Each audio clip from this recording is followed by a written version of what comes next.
Hello दोस्तों, स्वागत है आप सभी का फिर से एक नई वीडियो में। तो इस वीडियो में हम क्लास 10th का फिजिकल एक्टिविटी ट्रेनर बुक का चैप्टर 2 देखेंगे, जिसका नाम है छात्रों का आकलन और मूल्यांकन। दोस्तों ये पार्ट 2 है और पार्ट 1 में मैंने आपको बताया था कि आकलन क्या है और मूल्यांकन क्या है, और इन दोनों के बीच में मैंने आपको अंतर भी बताया था और मूल्यांकन के जो प्रकार थे उनके बारे में भी आपको बता दिया था। ठीक है, तो इस वीडियो में हम जानेंगे, पार्ट 2 में जानेंगे फिटनेस के घटक। ठीक है दोस्तों आपको वीडियो अच्छा लगता है तो अपने व्हाट्सएप ग्रुप पे जरूर शेयर करना और अपने दोस्तों के पास शेयर कर देना, ताकि उन्हें भी इन विषयों के बारे में पता चल सके। ठीक है दोस्तों, तो आइए हम जानते हैं फिटनेस के घटक के बारे में, और फिटनेस क्या है इनके बारे में भी जानते हैं। आइए सबसे पहले हम जानते हैं फिटनेस क्या है। दोस्तों मशीनरी युग में, ये भागदौड़ की जिंदगी में लोग बाग अपने स्वास्थ्य पर ध्यान नहीं देते हैं, जिसके कारण आगे चलकर उनमें बहुत सारे प्रॉब्लम देखने को मिलते हैं, या फिर वो सही से अपना कार्य नहीं कर पाते हैं, जल्दी थक जाते हैं। तो फिटनेस का मतलब है बिना थके कार्य करना। जैसे थोड़ा बहुत आप कार्य करते हो तो आप हांफने लग जाते हो, तो आपकी जो फिटनेस है वो ठीक नहीं है। अगर आप बिना थके कार्य कर लेते हो, अपना दैनिक कार्य, जितने भी आपके जो पूरे दिन भर में जितने भी कार्य होते हैं वो बिना थके आप कर लेते हो, तो वो आपकी अच्छी फिटनेस है। ठीक है दोस्तों, तो आप फिटनेस के बारे में जान चुके हैं। तो आइए हम जानते हैं फिटनेस के घटक के बारे में। आइए दोस्तों फिटनेस के घटक को देखते हैं। तो फिटनेस के दो घटक हैं। पहला है स्वास्थ्य संबंधी फिटनेस, दूसरा है कौशल संबंधित फिटनेस। दोस्तों जो स्वास्थ्य संबंधी फिटनेस है ये स्वास्थ्य से रिलेटेड है, यानी हेल्थ से रिलेटेड है। अगर मान लो कोई छात्र है वो बाहर से फिट दिखता है, और जब वो दैनिक कार्य, फिर व्यायाम या फिर छोटी मोटी गतिविधि करता है तो थक जाता है, तो वो क्या होगा, फिटनेस नहीं कहलाएगा, स्वास्थ्य संबंधी फिटनेस नहीं कहलाएगा। ठीक है, अगर वो अंदर से फिट है, यानी उनमें कार्डियोवैस्कुलर सहन शक्ति है, यानी हृदय से रिलेटेड जो सहन शक्ति है, हृदय की जो सहन शक्ति है, और एनारोबिक क्षमता, मांसपेशी शक्ति, लचीलापन और शारीरिक संरचना, ये सभी क्षमताएं हैं, तो वो छात्र फिट है, बाहर से फिट हो और अंदर से भी फिट हो इन सभी क्षमताओं से, तो वो स्वास्थ्य संबंधी फिटनेस से ठीक है। तो आइए हम इन सभी क्षमताओं को नीचे समझते हैं। ठीक है दोस्तों, तो ये जो क्षमता है वो भी नीचे दिया गया है, तो इन सभी के बारे में हम जानते हैं। पहला है एरोबिक क्षमता। दोस्तों एरोबिक क्षमता का मतलब होता है, एरोबिक का अर्थ होता है ऑक्सीजन के साथ। मान लो आप दौड़ पे जाते हो और आप थोड़ा दौड़ते हो, फिर थकने लग जाते हो, आप अच्छे से सांस नहीं ले पाते हो और आप थक जाते हो, क्योंकि अगर आप सांस नहीं ले पाओगे अच्छे से तो ऑक्सीजन शरीर में जाएगा नहीं, और जाएगा नहीं तो ऊर्जा का निर्माण नहीं होगा, जिससे आपके शरीर को ऊर्जा नहीं मिलेगा और आप दौड़ नहीं पाते हो, थक जाते हो। तो दोस्तों यही एरोबिक क्षमता अगर आपकी कम होगी तो आप जल्दी थक जाओगे।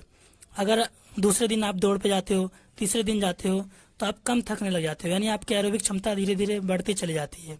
ठीक है दोस्तों, और आप अच्छे से सांस ले पाते हो, आपकी जो लेवल बढ़ता चला जाएगा, एरोबिक क्षमता धीरे धीरे बढ़ती चली जाएगी, तो आप अच्छे से जब दौड़ोगे तो आप अच्छे से सांस ले पाओगे, जिससे ऑक्सीजन जाएगा शरीर में और ऊर्जा का निर्माण होगा और आप थकोगे नहीं जल्दी। तो यही एरोबिक क्षमता है। ठीक है, तो अब हम जानेंगे एनारोबिक क्षमता के बारे में। दोस्तों जो ये एनारोबिक क्षमता है, ये बिना ऑक्सीजन के उपस्थिति में ऊर्जा का निर्माण होता है इसमें। जैसे आप मान लो आप तेजी से व्यायाम कर रहे हो और अच्छे से सांस नहीं ले पाते हो, तो इसमें बिना ऑक्सीजन के ऊर्जा निर्माण होता है, जो आपके मांसपेशियों में जो ग्लूकोज की मात्रा होता है उससे ही ऊर्जा का निर्माण करते हैं और आपको ऊर्जा प्राप्त होता है, जिससे आप लगातार व्यायाम करते रहते हो। तो यही एनारोबिक क्षमता है। ठीक है, तो अब हम जानते हैं तीसरा है ताकत, यानी स्ट्रेंथ। दोस्तों ये जो ताकत है, या फिर इसे बोल सकते हो शक्ति, या फिर बोल सकते हो मांसपेशियों की शक्ति।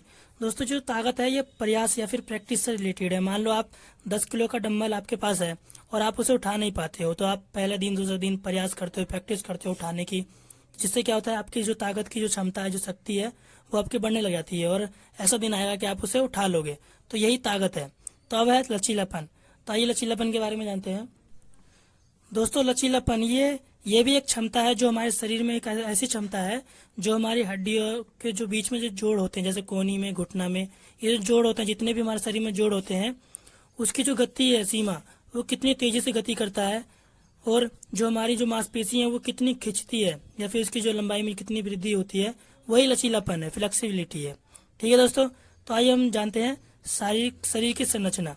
अब दोस्तों जो शरीर की संरचना है, अगर मान लो आप में वसा की मात्रा ज़्यादा है आपके शरीर में, तो आप मोटापे से ग्रस्त हो सकते हो, यानी आप जल्दी थक जाओगे, हाफ जाओगे।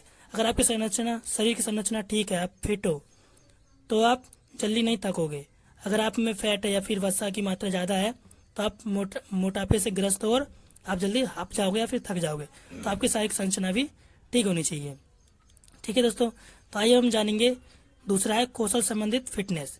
ठीक है दोस्तों, इसकी रिलेटेड फिटनेस। आइए देखिए दूसरा घटक है कौशल संबंधित फिटनेस। दोस्तों ये कौशल से संबंधित है, यानी स्किल से रिलेटेड फिटनेस है। ठीक है दोस्तों, इसमें क्या होता है, न्यूरोमस्कुलर प्रणाली पर आधारित है। ये जो कौशल संबंधित फिटनेस है ये किस पर आधारित है, न्यूरोमस्कुलर प्रणाली। अब न्यूरोम का मतलब होता है तंत्रिका तंत्र और मस्कुलर का मतलब होता है मांसपेशियां।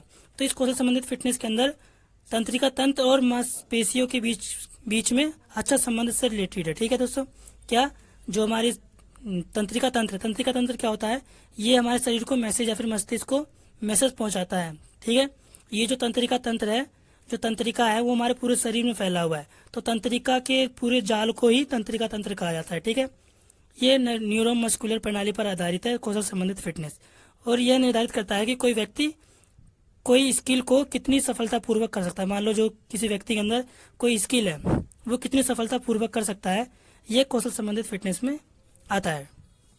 ठीक है, अब क्या है, मान लो आप कोई खेल गतिविधि कर रहे हो, यानी कोई खेल खेल रहे हो, जैसे मान लो आप टेनिस खेल रहे हो, तो इसमें स्वास्थ्य संबंधी फिटनेस और कौशल संबंधी फिटनेस दोनों की आवश्यकता होती है।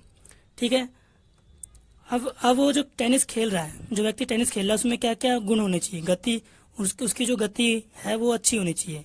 ठीक है, और उसकी जो सहन शक्ति है वो कितनी देर तक खेल सकता है, कितना हिट कर सकता है, यानी वो जो उसकी सहन शक्ति है वो कितनी है, और ताकत भी होनी चाहिए ताकि वो गेंद को सफलतापूर्वक हिट कर सके। ठीक है, और आंखों का समन्वय, मान लो गेंद कभी इस साइड से आता है, कभी उस साइड से, जो दूसरा प्लेयर होता है उस साइड का वो हिट करता है, कभी इधर कभी उधर उसे हराने के लिए हिट करता है। तो जो आंखों का समन्वय होता है उसे देखने के लिए उस पर हमेशा नजर टिकाए रखना, वो आंखों का समन्वय होता है।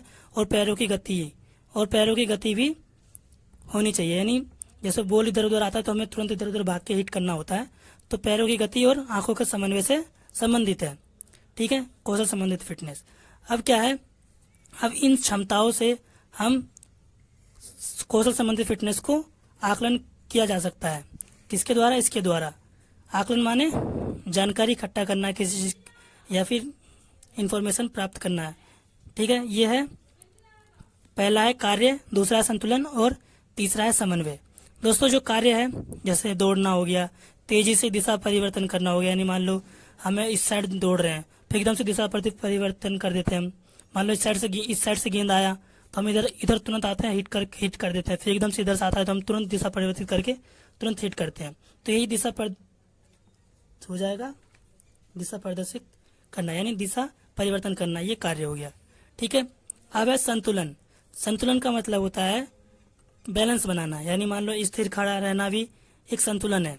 ठीक है, और मान लो आप दौड़ रहे हो तो इसमें भी एक संतुलन है, तभी तो आप दौड़ पा रहे हो, नहीं तो कभी टेढ़ा मेढ़ा भागेंगे, नहीं तो गिर भी सकते हैं। तो ये संतुलन हुआ। ठीक है, आज समन्वय क्या है, जैसे हमने यहाँ पे देखा था आंखों का समन्वय, जैसे कोई गेंद आता है इस साइड से, हम उस गेंद पे नजर टिकाए रहते हैं हमेशा कि किस साइड से आता, तभी तो हम हिट कर पाएंगे। तो ये क्या हो जाएगा, समन्वय हो जाएगा, कोऑर्डिनेशन हो जाएगा। ठीक है दोस्तों, तो आपको मैंने फिटनेस के घटक दोनों बता दिए हैं। तो दोस्तों आपको वीडियो अच्छा लगा तो वीडियो को लाइक कर देना, चैनल को सब्सक्राइब कर देना और अपने व्हाट्सएप ग्रुप पर भी शेयर कर देना। ठीक है दोस्तों, चलिए अब हम मिलेंगे अगले वीडियो में पार्ट 3 में, जिसमें हम जानेंगे कौशल संबंधित फिटनेस। दोस्तों यहाँ पे मैंने आपको बताया था कौशल संबंधित फिटनेस के बारे में, तो यहाँ पे अब हम जानेंगे कौशल संबंधित घटक के बारे में। ठीक है, स्किल्स रिलेटेड कंपोनेंट्स, ये हम पार्ट 3 में जानेंगे। ठीक है दोस्तों।